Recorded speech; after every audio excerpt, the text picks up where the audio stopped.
What if the position you fight for in life is not the one that truly defines your value? What if the moment you try to elevate yourself is the very moment you risk being humbled? And what if true honor is not found in being seen first, but in choosing the lowest place on purpose? In Luke 14:7-14, Jesus is attending a meal at the house of a Pharisee. It is a setting filled with social awareness, unspoken ranking, and careful observation. People are watching one another. Seating positions matter. Recognition matters. Where you sit communicates who you believe you are. Jesus notices something happening around him. Guests are choosing places of honor at the table.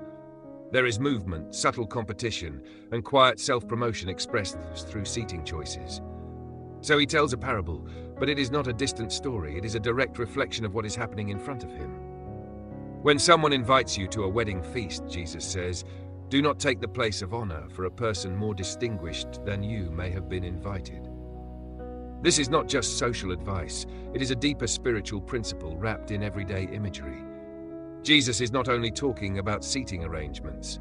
He is addressing the human tendency towards self-exaltation. Because at that table, the desire is not simply to eat. It is to be seen, to be recognized, to be acknowledged as important. But Jesus introduces a warning.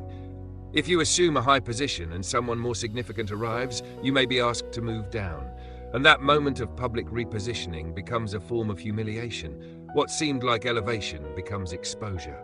What felt like honor becomes embarrassment. But Jesus does not stop there. He continues the parable with a different instruction. When you are invited, take the lowest place. This is the reversal. Not seeking status upward, but choosing humility downward. And then something unexpected happens in the story. The host sees you and says, friend, move up to a better place. And at that moment, honor is not taken, it is given. The direction of elevation changes completely. It is no longer self-driven, it is received. Jesus concludes the teaching with a principle that reaches beyond the table. For all those who exalt themselves will be humbled, and those who humble themselves will be exalted. This is not simply about etiquette at meals. It is about a pattern of life, a pattern that reveals how pride and humility operate in the human heart. In the setting of the Pharisee's house, honor is visible. Seats are not random. They communicate rank, influence, social importance. People are aware of who sits where and what that implies.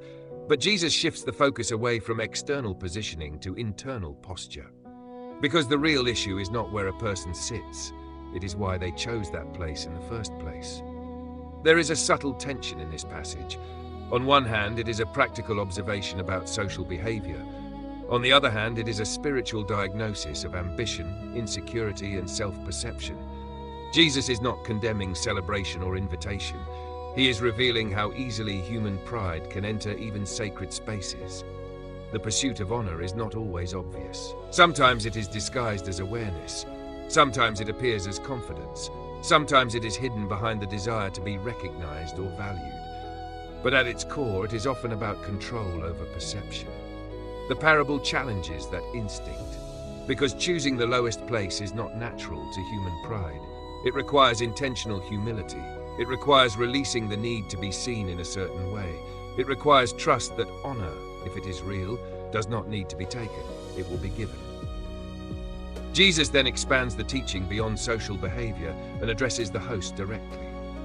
When you give a luncheon or dinner, he says, do not invite your friends, your brothers or sisters, your relatives, or your rich neighbors. This shift is important. Now the focus is not only on guests, but on generosity itself. Because even generosity can be influenced by expectation of return. If you invite only those who can repay you, then the act is no longer pure generosity. It becomes exchange. Jesus challenges this pattern by pointing toward a different kind of giving. But when you give a banquet, invite the poor, the crippled, the lame, the blind. This is a radical reorientation of social behavior. It moves away from reciprocity and toward compassion without expectation. Because those who cannot repay create space for genuine generosity to exist. And then Jesus adds a powerful promise: you will be blessed. Although they cannot repay you, you will be repaid at the resurrection of the righteous.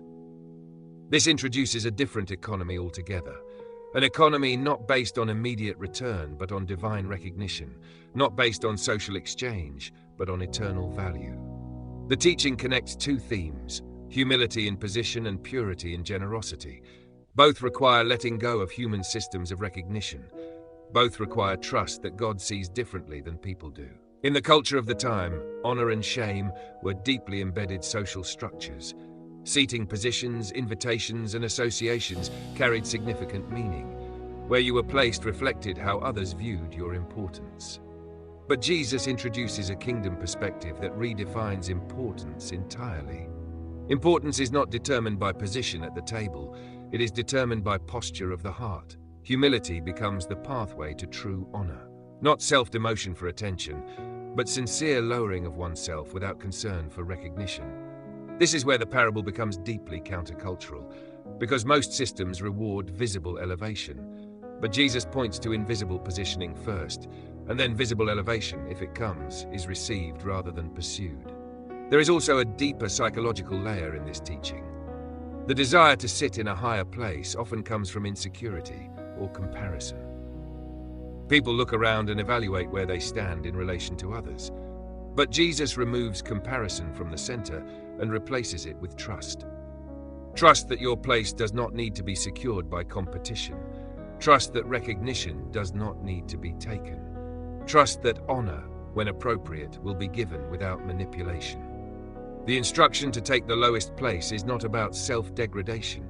It is about freedom from anxiety over status. Because when someone is not obsessed with position, they are free to focus on purpose. And that shift changes everything. In the parable, the movement is intentional, first downward, then potentially upward. But the upward movement is not controlled by the individual. It is initiated by the host. This is a key reversal. Human ambition tries to move upward directly. But Jesus presents a path where humility comes first, and elevation may follow as a result of external recognition rather than self-promotion.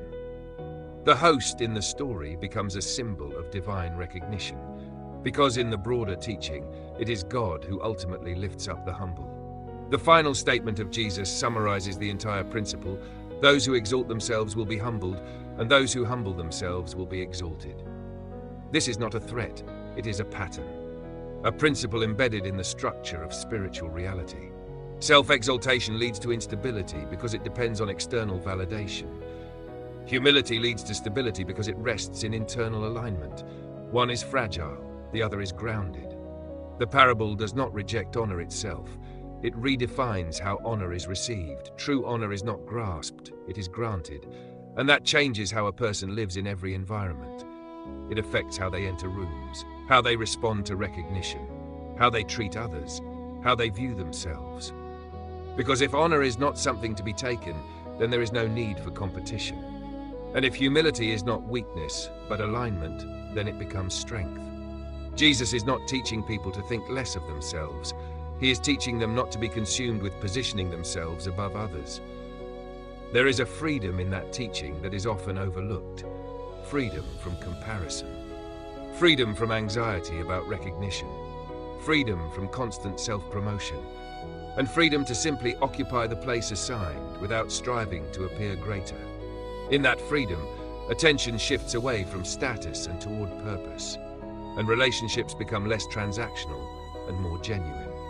The parable of the places of honor is ultimately about trust, trusting that you do not need to secure your position through effort that seeks recognition, trusting that humility is not loss, but preparation, and trusting that true honor is not taken, but given at the right time. The setting of a meal becomes a mirror for life itself, because every environment contains moments where we choose how to position ourselves, not only physically, but emotionally, socially, and spiritually. And Jesus is inviting a different way of choosing, one that begins with humility and allows honor to follow naturally, rather than forcing it prematurely. In the end, the question is not where you sit at the table. The question is why you chose that place, and whether you are willing to trust that the right honor will come at the right time, without needing to be claimed. That is the quiet but powerful message of this parable, and it continues to speak wherever ambition and humility meet. Because in the kingdom Jesus describes, the lowest place is never the final place. It is often the beginning of true elevation. Thank you for watching this video. If this message spoke to your heart, take a moment to like, follow this channel, and share it with someone who may need a reminder about humility, trust, and true honor. Your support helps spread these reflections to more people who are navigating questions of identity, recognition, and purpose in their lives.